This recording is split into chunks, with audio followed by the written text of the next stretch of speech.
أهلا بيكم. احنا معاكم النهاردة هنستكمل حوارنا مع سعادة السفير الدكتور أكسل وابنهورست سفير دولة استراليا لدى جمهورية مصر العربية.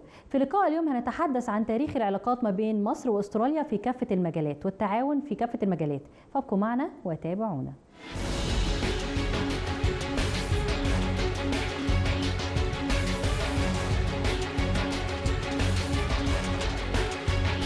مشاهدينا في كل مكان، احنا بنستكمل معاكم حوارنا مع سعادة السفير الدكتور أكسل وابنهورست سفير دولة أستراليا لدى جمهورية مصر العربية. Your Excellency, thank you so much for this second interview. It's a pleasure. Thank you for having me. اسم الدولة أستراليا أو رسمياً كومنولث أستراليا.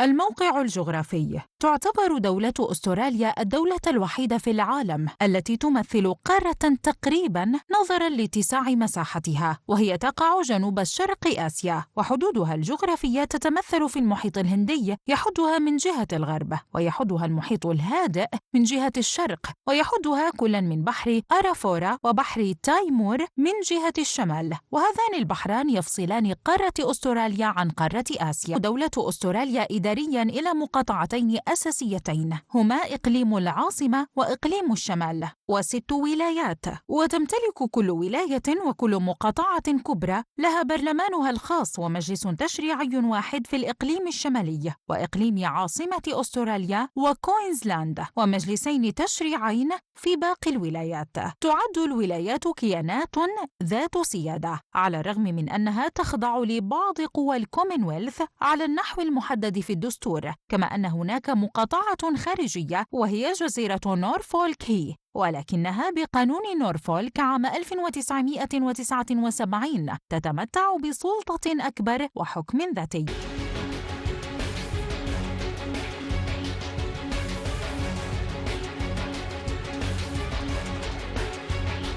In this interview, we'd like to talk about the history of the relations between Egypt and Australia. So, what can you tell us about it? So bilateral relations between Egypt and Australia started 75 years ago. So in 1950, Australia opened its embassy here in Cairo. And soon after, the Egyptian embassy opened in Australia. So it's a very long history. The embassy here is Australia's first embassy in the Middle East and North Africa. So historically, Egypt has been seen as a very important country by Australia. Your Excellency, now I would like to know more about the volume of the trading between Egypt and Australia. So the volume of trade is approximately 900 million Australian dollars per year, so that's about 600 million US dollars. With this history of relations, is there any investment between the two countries, and in what field exactly? So there are quite a few investments. The main one that I'd like to mention first is the 10 and 20 pound Egyptian banknotes. These are made with technology from an Australian company. So they've set up strong investment worth billions of dollars. There is an investment in recycling banana plants to produce food packaging and fertilizer. There is an Australian company that is doing consulting for the Egyptian government on hydrocarbons, and the nuclear power station that's being constructed on the north coast. These are the main investments by Australia in Egypt. Of course, there's also cooperations in several fields. So we can start talking about the culture of cooperation, for example. Yes, so there have been several performances by Australian musicians and artists here in Egypt. We've had Joseph Tawadros perform. He is an oud player born in Egypt but grew up in Australia. He has performed a few times here in the last 3 years. There is an Australian conductor who composed, an Australian composer who composed a requiem which was performed here in Egypt in August with an orchestra conducted by Nayar Nagy. This was a very important cultural collaboration between Egypt and Australia. And we've had lecturers come to Egypt to talk about indigenous knowledge around climate change and how indigenous people manage the environment and how we can learn from this to manage our environment today and to mitigate climate change. And what about higher education? Is there cooperation in the field of higher education and things about the scholarships in between the two countries? Yes, so there is a scholarship program between Australia and African countries, including Egypt. Every year several scholarships are offered for Egyptian postgraduate students to study in Australia. And I understand there have been different subjects that Egyptian students have been able to study, including engineering, including agriculture, including mining, including climate, very diverse. And this is a very important area of cooperation between Egypt and Australia. But also there is cooperation between universities. So one Australian university is working with a couple of Egyptian universities on developing the curriculum in different fields, but particularly in medical education. So again, this is very promising. But I think there is a lot of potential at the moment in developing higher education links between Egypt and Australia. Your Excellency, Egypt and Australia are both big agriculture countries. So is there any cooperation in the field of agriculture researches? Yes, there is.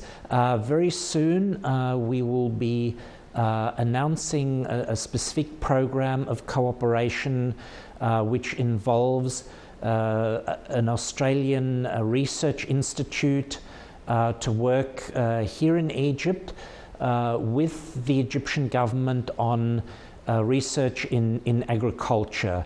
And this will depend on a visit by them to talk to the Egyptian government to find out what the priorities are.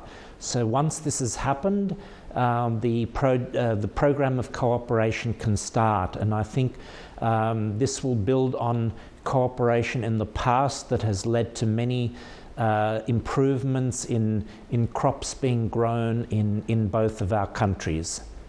And what about the tourism sector? Is there any cooperation in this field between the two countries? There's a lot of cooperation in tourism.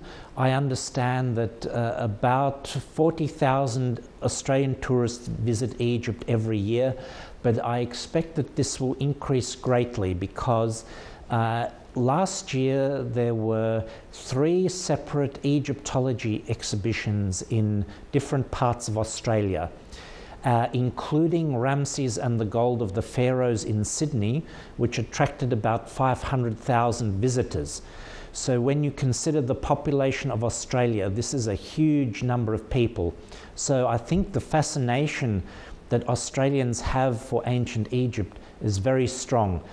And I expect that this will be reflected in tourism numbers in the foreseeable future. But of course, the number of visitors from Egypt to Australia is also growing. There are approximately 60,000 Egyptians living in Australia, and more than 100,000 people in Australia consider that they have Egyptian origin. So I think this is also leading to a great deal of tourism between our two countries.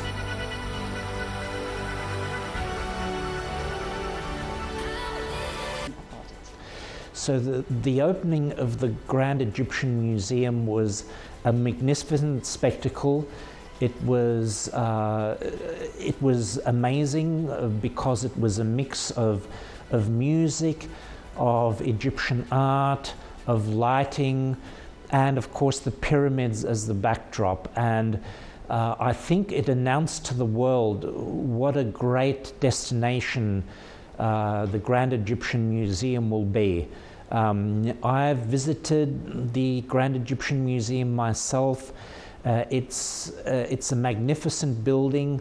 A lot of effort went into the design and the architecture. It's a huge building. It will take a long time to see everything, but everything is there, and it will showcase the amazing history of ancient Egypt to the world. And it is really a cultural heritage for the whole world, not just for Egypt. And I know Australians will be very keen on visiting the museum. Your Excellency, beside the museum, it's known that Egypt is an open museum itself. So have you been around Egypt, and what is your favorite tourist destination? I've seen many different parts of Egypt, and I've enjoyed all of them. My favorite, I would have to say, is probably the north coast, because it's extremely relaxing. I like the ocean, I like the sand, and it makes me forget that you know, that I have to work, you know, the next week, for example. So the north coast is magnificent, but I like many other parts of Egypt as well. I've had brief visits to Luxor and Aswan. Probably of all the cities in Egypt, apart from Cairo, Aswan is my favorite, because you feel like it's a very friendly city. It's a city with its own history and culture. It has the rocks in the middle of the river, and it's just a very different atmosphere. So I enjoy Aswan very much. I also enjoyed visiting Port Said. It's a town which has a lot of seafood. It has a lot of history with Australia, because Australia is a great trading country. A lot of ships pass through the Suez Canal, and a lot of Australians have visited Port Said in the past. So the city is a very relaxed city, and I enjoyed crossing the canal to East Port Said. I enjoyed the pistachio ice cream that you find there. It's a really beautiful city. That's great to hear about it. Your Excellency, back to the cooperations. Is there any cooperation in the field of health sector between Egypt and Australia, or no? Or not yet? So I think this will be a great area of future cooperation between Australia and Egypt. There has been a memorandum of understanding that's been signed between Australia and Egypt around health standards, certification, and so I think this can be a great field of cooperation in future. And I know Egypt's health sector is very big, and Australia's health sector is also quite big. And so it makes sense that in future there will be more cooperation between our two countries in this field. Your Excellency, I would like to ask about the historical visit of the Governor General of Australia to Egypt, and how President Abdel Fattah al-Sisi met him. So how do you read this visit? It was a wonderful visit. The Governor General was welcomed with the best welcome we could have imagined. The Governor General was able to meet President al-Sisi. There was a very warm conversation that lasted 1 hour about all the different areas of cooperation, whether in agriculture, in tourism, in trade in general, but also, you know, the areas in which we can cooperate in future, such as mining, a great area of potential due to Egypt's mineral wealth and Australia's mining expertise.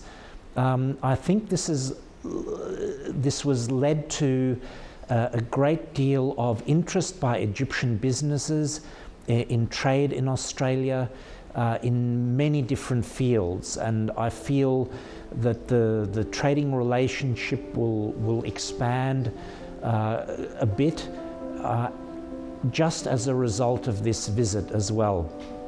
Plus, the Governor-General was able to visit some some cultural sites. She visited the Grand Egyptian Museum and she visited the pyramids. And as a result, I think, you know, she will come away and remember this visit very, very warmly indeed. It was a lovely visit of and a warm welcome that she received here by everyone she met.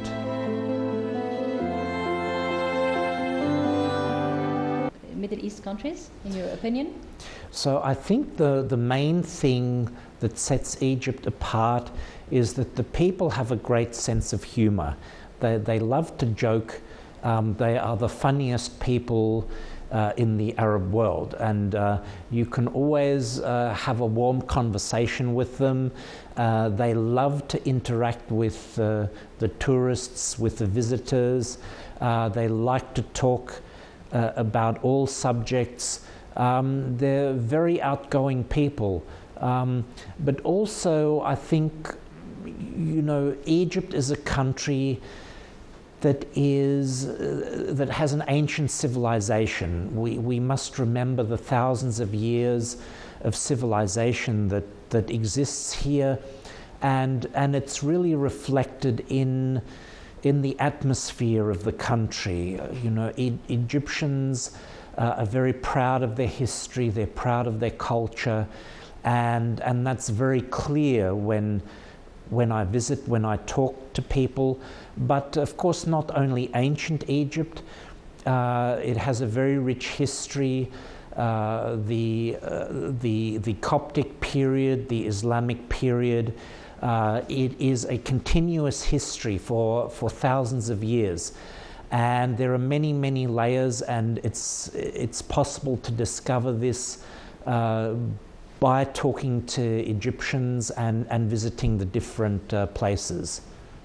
And did you try, Your Excellency, the Egyptian cuisine? I did try the Egyptian cuisine. Which one? Which plate is your favorite one? Which one is your favorite? So I like hawashi mainly because it's a dish that uses mincemeat, and I'm a big fan of mincemeat, and it's very filling. But of course, a close runner-up is koshari. I have been to koshari restaurants, and it's also very delicious. So these are my two favorite dishes in Egypt. Your Excellency, one of the famous monuments in Australia is the Sydney Opera House, and it's something really everybody is looking forward to it. And the same thing here in Egypt, we have one of the oldest opera house in the Middle East. So is there any cooperation in the field of arts between the two opera houses, or is there any common things else you would like to talk about it? Yes, so there is some cooperation in the cultural field, in the music field. As mentioned, Nair Nagy has had cooperation with an Australian composer, so I think this is also an area where cooperation can occur in future. In the field of opera, I have a great ambition. I hope that one day the great Egyptian soprano Fatima Said can perform in the Sydney Opera House. Her voice is magnificent, and I've seen her perform, including at the opening of the Grand Egyptian Museum. And I think if she can perform in the Sydney Opera House, it will be wonderful for both of our countries. This will be something maybe I can work towards for the rest of my posting. That's great. And what about the Egyptian Opera House? Is there any fields or let's say a big sopranos in Australia, they will be welcomed here soon to have a show on the Egyptian Opera House? So again, this is a very good idea, and I think this is something that we can work on in the future. So of course it requires some preparation, but we will see what we can do to invite an Australian performer to come here to Egypt to perform. That's a great idea. Your Excellency, thank you so much for the second time for this interview and for all this information that you shared with us. Thank you so much for having me. I really enjoyed speaking with you. Thank you, sir. مشاهدينا في كل مكان، وبكده انتهى لقائنا مع سعادة السفير الدكتور وابنهورست سفير دولة استراليا لدى جمهورية مصر العربية. نتمنى ان تكونوا تابعتوا معانا الحلقات دي والحلقة السابقة وعرفتوا معانا اكتر عن دولة استراليا وايضا عن العلاقات ما بين مصر واستراليا في كافة المجالات. شكرا جدا لحسن متابعتكم لي والى اللقاء.